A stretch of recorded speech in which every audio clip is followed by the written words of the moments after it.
আমার কিশোরী বয়সে তপন সিনহা পরিচালিত রবীন্দ্রনাথের অতিথি ছবিতে অভিনয় করার সুযোগ হয়েছিল। তো প্রথম দিনের শটের কথা বলি।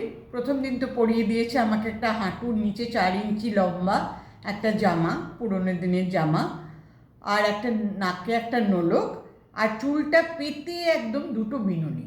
মানে আমার তো নিজেকে আয়নায় দেখে বেশ খারাপ লাগছিল, কিন্তু আমি যখন গিয়ে দাঁড়ালাম তপন সিনহার সামনে, উনি দেখলাম বললেন বাহ।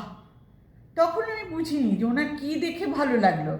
তো পরে বুঝেছিলাম যে উনি চরিত্রটা ঠিক যেভাবে ভেবেছিলেন সেই চেহারাটার সঙ্গে মিলে গেছে।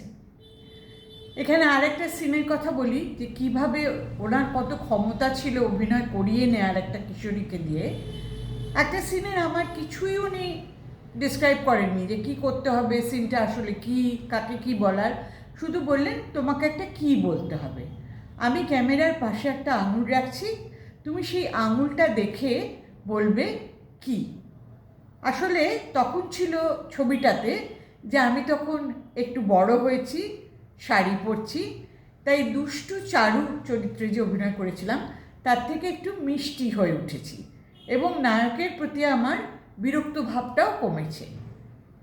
আমি যখন ওই সিনটা করলাম, মানে যখন কীটা বললাম, তখন নাকি ওটা এতই সুন্দর হয়েছিল এবং এতই রোম্যান্টিক হয়েছিল যে কত লোকে যে আমায় বলেছে যে তোর সঙ্গে কি নায়কের সত্যি সত্যি ভালোবাসা ছিল, খুব অদ্ভুত।